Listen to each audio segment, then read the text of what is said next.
الحمد لله نحمده ونستعينه ونستغفره ونعوذ بالله من شرور أنفسنا ومن سيئات أعمالنا من يهده الله فلا مضل له ومن يضلل فلا هادي له وأشهد أن لا إله إلا الله وحده لا شريك له وأشهد أن محمدا عبده ورسوله أما بعد فإن خير الحديث كتاب الله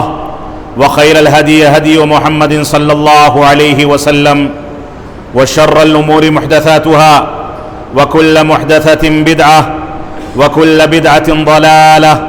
وكل ضلالة في النار فأعوذ بالله السميع العليم من الشيطان الرجيم بسم الله الرحمن الرحيم تبارك الذي بيده الملك وهو على كل شيء قدير الذي خلق الموت والحياة ليبلوكم أيكم أحسن عملا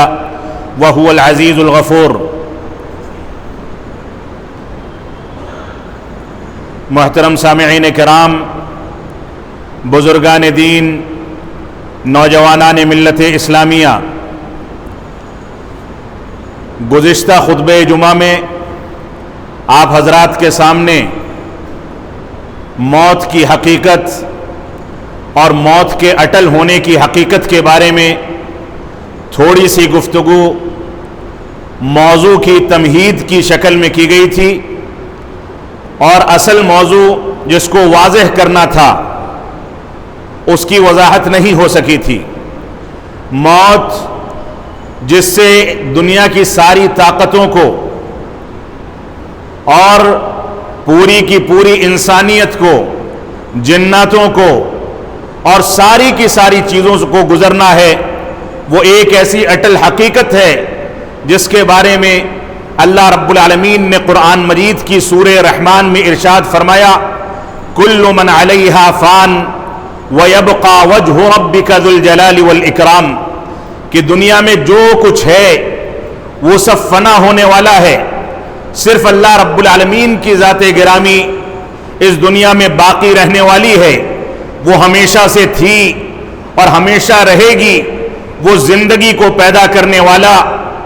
لوگوں کو موت دینے والا، موت کی تخلیق کرنے والا، اچھائیوں اور برائیوں کو پیدا کرنے والا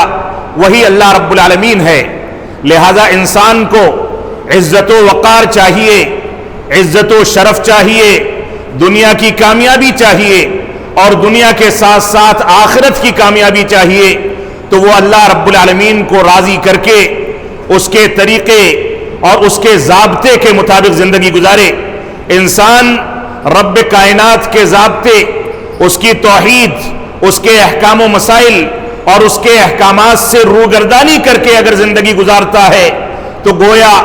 اس نے غیر فطری زندگی گزاری، اس نے غیر انسانی زندگی گزاری، اس نے شرافت والی زندگی نہیں گزاری، کیونکہ اس دنیا میں انسانوں کو پیدا کرنے کا مقصد اللہ رب العالمین نے قرآن مجید میں واضح فرما دیا، فرمایا وَمَا خَلَقْتُ الْجِنَّ وَالْإِنسَ إِلَّا لِيَعْبُدُونَ، کہ ہم نے انسانوں کو اور جناتوں کو صرف اپنی عبادت کرنے کے لیے پیدا کیا ہے۔ اس دنیا میں انسان پیدا ہونے کے بعد دنیاوی کارنامے انجام دے نہ دے، دنیا کے اندر ترقی کر سکے نہ کر سکے، لیکن اس کی ترقی صرف اسی میں ہے کہ وہ صرف اور صرف اللہ رب العالمین کی عبادات کو انجام دے دے۔ اس کی ترقی صرف اسی میں ہے کہ اس کی وہ پیشانی جس کو اللہ رب العالمین نے پیدا فرمایا ہے، اس کا وہ جسم جس کے اندر ہزاروں اجزاء ہیں، ہزاروں اعضاء ہیں، ہڈیاں ہیں، خون ہے، گوشت ہے، دل و دماغ ہے، سوچنے کی صلاحیت ہے، چلنے کی صلاحیت ہے، دیکھنے کی صلاحیت ہے، کوئی چیز پکڑ سکتا ہے، کسی چیز کو اچھا برا سمجھ سکتا ہے۔ یہ پورا کا پورا جسم جس چیز سے تعبیر ہے، یہ سارا کا سارا جسم اللہ رب العالمین نے اس لیے پیدا فرمایا کہ اللہ رب العالمین کے آگے جھکے۔ یہ سمجھداری کی بات نہیں ہے کہ انسان اپنے ہاتھوں سے تراشے ہوئے صنم اور بتوں کی عبادت کرے، یہ سمجھداری نہیں ہے کہ انسان اپنے جیسے انسانوں کی عبادت کر کے ان کی پرستش کرے اور ان کو اپنا معبود سمجھے۔ یہ سمجھداری کی بات نہیں ہے کہ انسان ان طاقتوں کو دیکھے جن سے ان کو فائدہ پہنچتا ہے اور اس کے بعد ان کو پوجنے لگے، چاند اور سورج کو پوجے، جبکہ اللہ رب العالمین نے ان کی حقیقت بھی بیان فرما دی کہ قیامت کے دن یہ بھی تباہ و برباد ہونے والے ہیں۔ جب ان میں گرہن لگتا ہے تو یہ بیمار پڑ جاتے ہیں، ان کی روشنی ماند پڑ جاتی ہے، انسان اپنے سے بڑی طاقتوں کو دیکھ لے، لیکن وہ بڑی سے بڑی طاقت ہوگی ایک نہ ایک دن کمزور پڑتی ہے، ایک نہ ایک دن اس کی طاقت ختم ہو جاتی ہے۔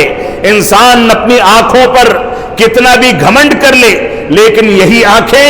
ایک دن انسان کے ہاتھ کے بنائے ہوئے چشمے کی محتاج ہو جاتی ہیں۔ انسان اپنے کان پر کتنا بھی فخر کر لے، لیکن یہی ایک کان انسان کی عمر کی درازی کی وجہ سے مشینوں کا محتاج ہوتا ہے کہ اس کے ذریعے سے اپنے بچوں کی باتوں کو سنے، اپنے گھر والوں سے گفتگو کرے۔ یہی انسان جب بڑھاپے میں پہنچتا ہے، اس کی زندگی میں کمزوری آتی ہے تو بولنے کی صلاحیت باندھ پڑ جاتی ہے، چل نہیں سکتا،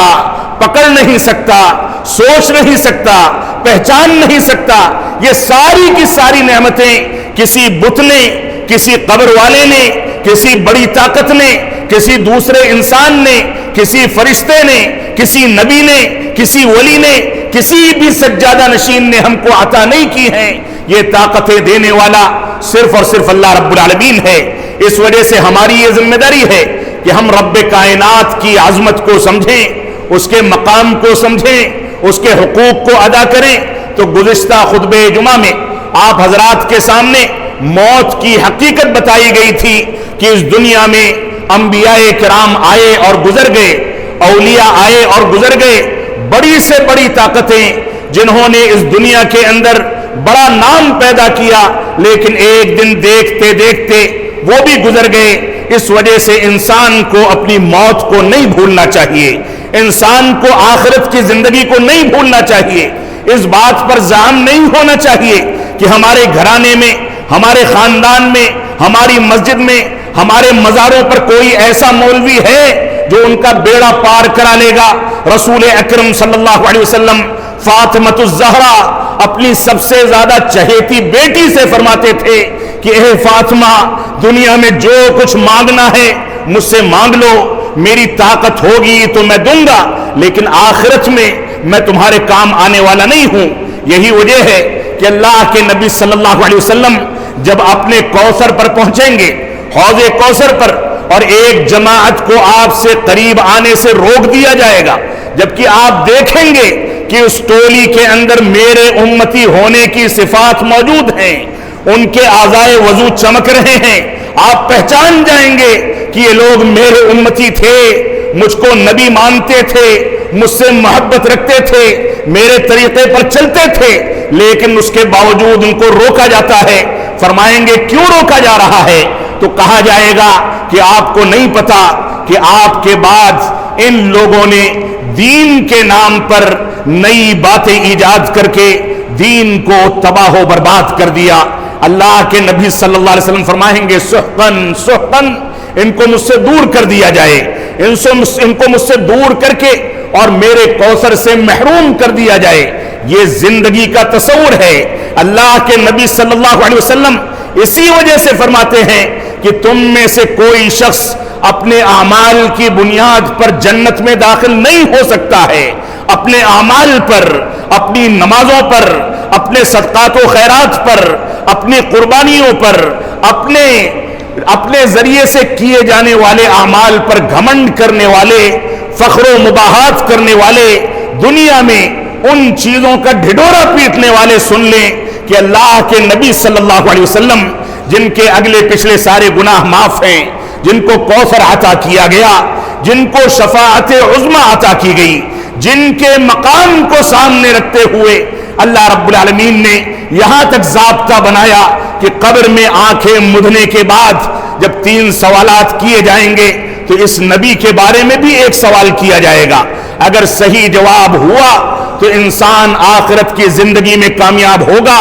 اور سوال کا جواب صحیح نہیں دے سکے تو نہ ہمارا امام کام آنے والا ہے، نہ ہمارا رہنما قائم آنے والا ہے، نہ مسجد کا امام اور مفتی کام آنے والا ہے. وہاں جو کچھ کام آئے گا وہ اعمال صالحہ کام آئیں گے, اور وہ اعمال صالحہ کام آئیں گے جو قرآن و سنت کے عین مطابق ہوں گے. تو نبی اکرم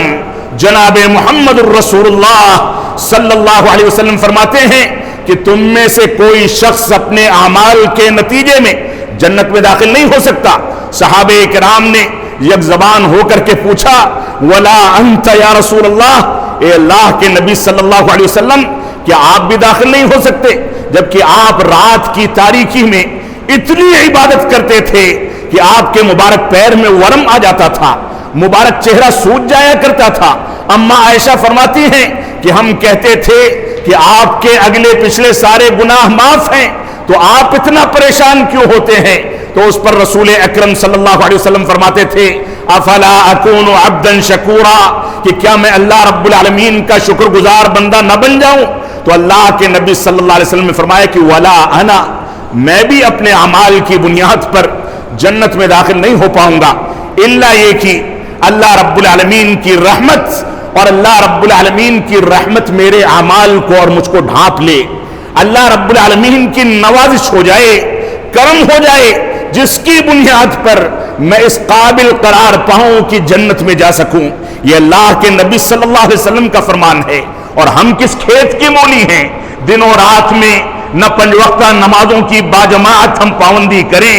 دنوں رات میں ہم اللہ رب العالمین کے دین کی جتنی چاہے مخالفت کریں, اور اس کے بعد سوچتے ہیں کہ اپنے امام کا دامن پکڑ کر کے, اپنے ولی اور مفتی کا دامن پکڑ کر کے, قبر والوں سے سفارش کرا کر کے ہم بڑے آرام سے جنت میں چلے جائیں گے. معاف فرمائیں گے, اس زعم میں جو اس دنیا سے رخصت ہوا وہ نہ قبروں میں ثابت قدمی پائے گا, نہ آخرت میں کامیاب ہو سکتا ہے. اس وجہ سے ہماری ذمہ داری ہے کہ ہم قرآن و سنت کے حقائق کو سامنے رکھیں. تو موت ایک اٹل حقیقت ہے. رسول اکرم صلی اللہ علیہ وسلم سے عظیم شخصیت اس دنیا میں نہ پیدا ہوئی تھی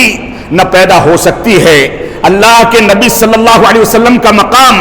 آپ کی عظمت اور آپ کی جلالت, اور اللہ رب العالمین نے رسول اکرم صلی اللہ علیہ وسلم کا جو مقام قرآن مجید میں ذکر کیا ہے, اس مقام کو نہ کوئی پہنچا تھا نہ پہنچ سکتا ہے. اللہ کے نبی صلی اللہ علیہ وسلم کے مقام کو دیکھنا ہے تو اس روایت کو پڑھیں. بہت سارے عقل پرستوں نے ان روایتوں کی تعویل کی ہے, انکار کیا ہے, لیکن اللہ کے نبی صلی اللہ علیہ وسلم کا مقام,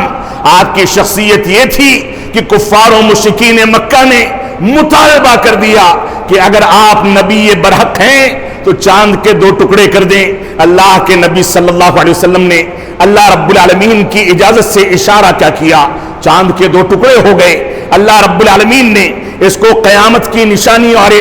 قیامت کی علامت قرار دیا. بہت سارے حقائق ہیں, میں تمہید کو زیادہ طویل نہیں کرنا چاہتا, میں اصل موضوع پر آنا چاہتا ہوں کہ موت ایک ایسی حقیقت ہے جس کے لیے ہر مسلمان کو تیاری کرنی چاہیے. جو آیت کریمہ میں نے شروع میں تلاوت کی, جس میں اللہ رب العالمین نے ارشاد فرمایا, سورۃ الملک کی آیت کریمہ ہے. اللہ رب العالمین نے فرمایا, تبارک الذی بیدہ الملک وہو علی کل شیء قدیر, پاک ہے وہ اللہ رب العالمین جس کے ہاتھ میں ساری بادشاہتیں ہیں, ساری بادشاہت ہے, اور وہ ہر چیز پر قادر ہے. دنیا میں بڑے سے بڑا بادشاہ پیدا ہو جائے, اللہ رب العالمین کی گرفت سے نکل نہیں سکتا. بڑی سے بڑی طاقت کسی ملک کی یا ساری دنیا کی سربراہ بنا دی جائے, لیکن ایک چھوٹا سا وائرس اس کو چپیٹ میں لے کر کے کسی بھی وقت تباہ و برباد کر سکتا ہے. دنیا کی بڑی سے بڑی طاقت دنیا میں کیسے بھی کارنامے انجام دے دے, لیکن رات میں سوتے وقت یہ ضمانت نہیں دے سکتی وہ شخصیت کہ وہ صبح آرام کے ساتھ بیدار ہو جائے گا یا اس کی زندگی صبح بھی اس کے ہاتھ میں ہوگی. یہ اللہ رب العالمین کی قدرت ہے, جب جس کو چاہے زندگی عطا فرمائے اور جب جس کو چاہے موت کے حوالے کر کے تباہ و برباد کر دے. تو اللہ رب العالمین نے فرمایا, الذی خلق الموت والحیات, اللہ رب العالمین نے زندگی اور موت کی پیدائش کا مقصد بیان فرما دیا. فرمایا, جس رب کائنات نے موت کو اور زندگی کو اس وجہ سے پیدا فرمایا ہے لیبلوکم ایکم احسن عملا،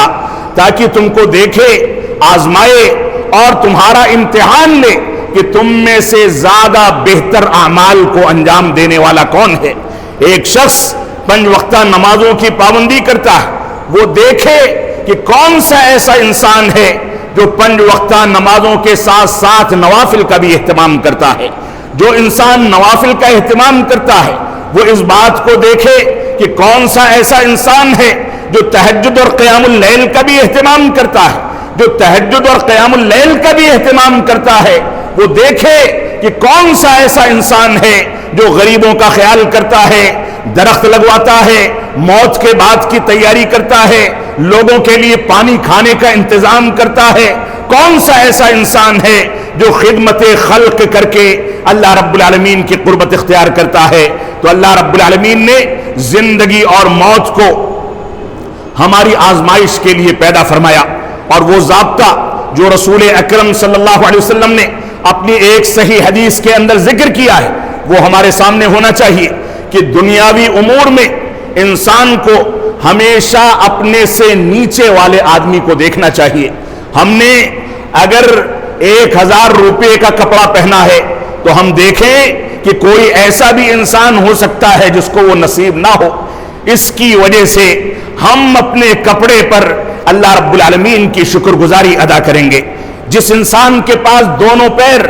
دونوں آنکھیں، دونوں کان اور دونوں ہاتھ ہیں، بولنے کی صلاحیت ہے، دیکھنے کی صلاحیت ہے، سوچنے سمجھنے کی صلاحیت ہے، وہ ان لوگوں کو دیکھے جو ایک پیر سے یا دونوں پیر سے محروم کر دیے گئے، وہ ان کو دیکھے جن کا ایک ہاتھ یا دونوں ہاتھ نہیں ہے، وہ ان کو دیکھے جو کانے ہیں یا نابینا ہیں، وہ ان کو دیکھے جو بہرے ہیں، وہ ان کو دیکھے جو بول نہیں سکتے، وہ ان کو دیکھے جو دنیا میں رہتے تو ہیں لیکن ان کا دماغ کام نہیں کرتا، وہ پاگل خانے میں زندگی گزارتے ہیں۔ تو اللہ رب العالمین کی شکر گزاری ادا کرنے کے لیے انسان دنیاوی امور میں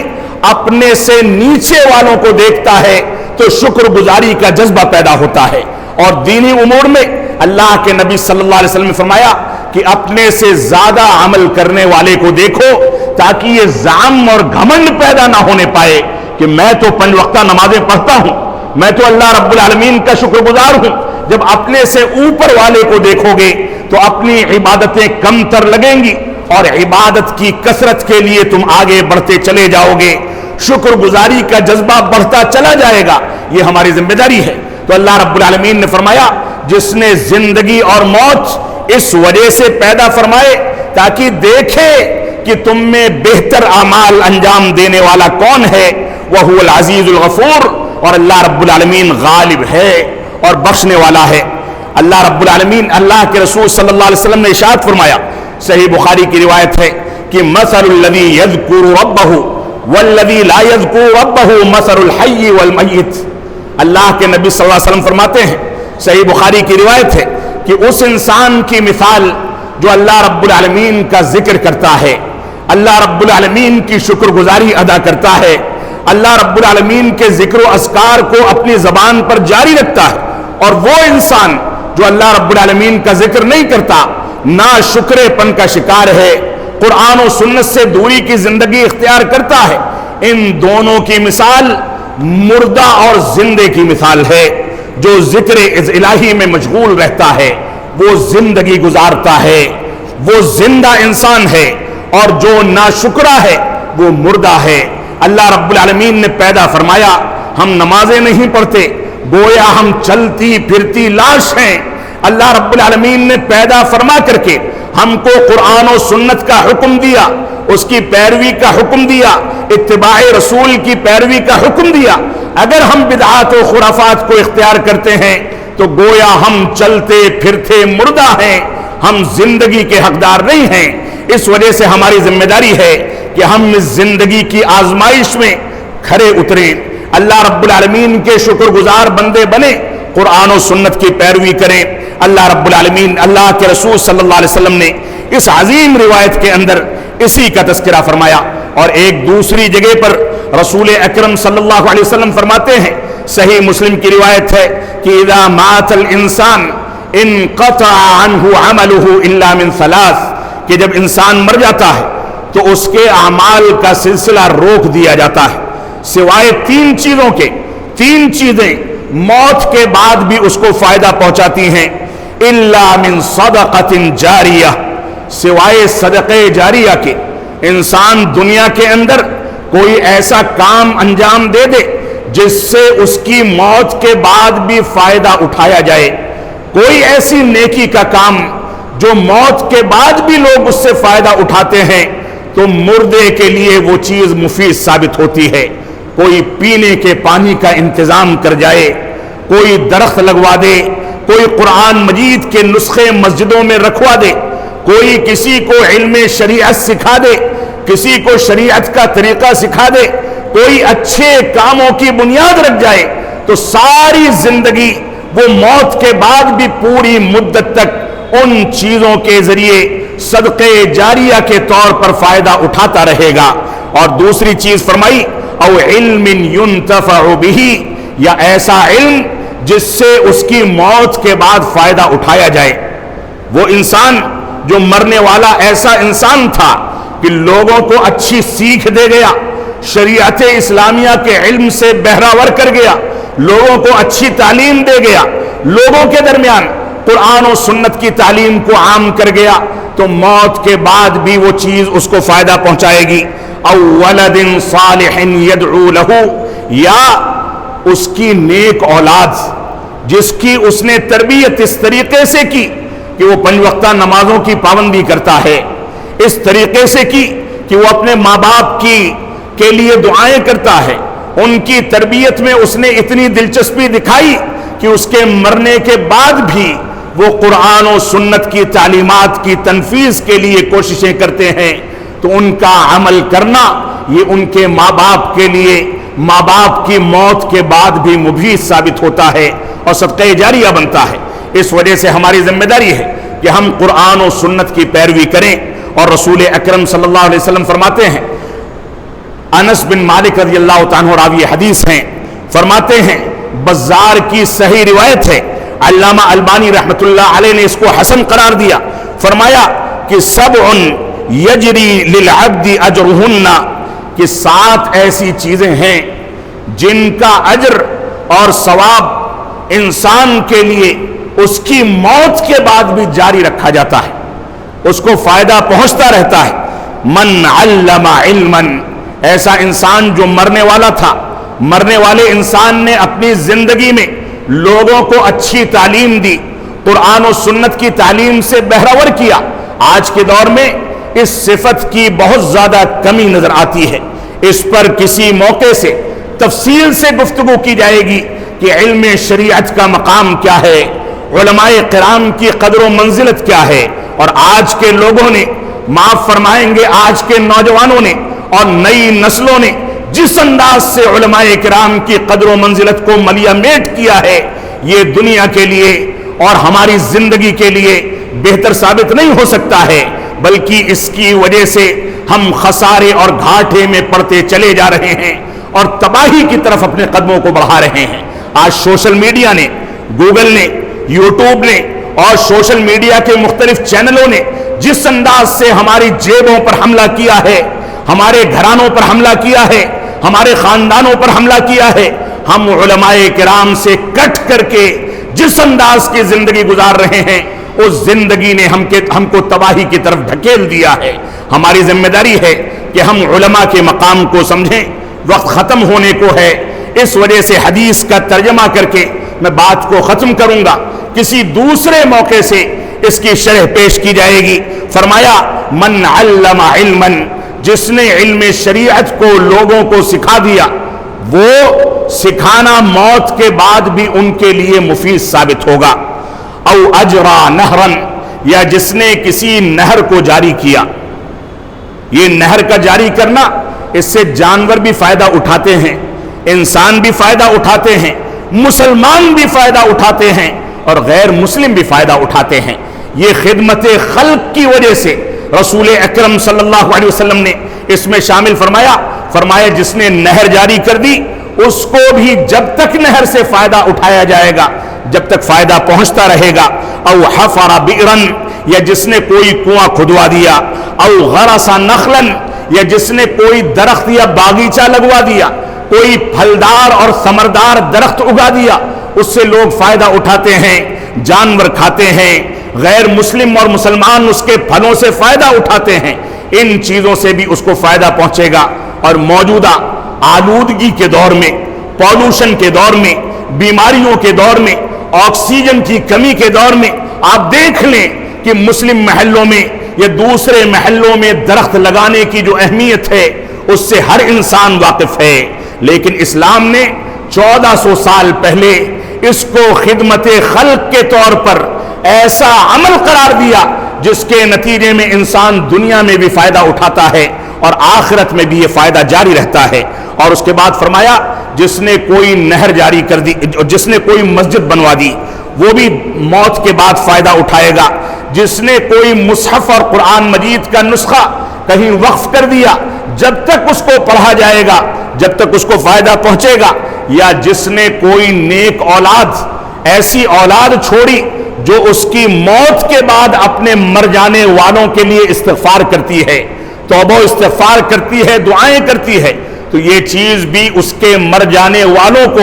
موت کے بعد فائدہ پہنچاتی رہیں گی۔ اللہ رب العالمین ہم کو قرآن و سنت کی پیروی کرنے اور اپنی اصل زندگی جو موت کے بعد کی زندگی ہے اس کے لیے تیاری کرنے کی توفیق عطا فرمائے۔ اللہ رب العالمین ہم کو توفیق عطا فرمائے کہ ہم دنیا میں ایسے کام کر جائیں جو کام ہم کو آخرت میں اور قبر کی زندگی میں اور مرنے کے بعد کی زندگی میں فائدہ پہنچاتے رہیں۔ ہم جب تک جئیں تب تک اسلام پر جئیں، جب ہمارا خاتمہ ہو تو ایمان پر ہو۔ بارک اللہ لنا ولکم فی القرآن المجید ونفعنی وإیاکم بالآیات والذکر الحمید انہ تعالی جواد کریم ملک بر الرؤوف الرحیم۔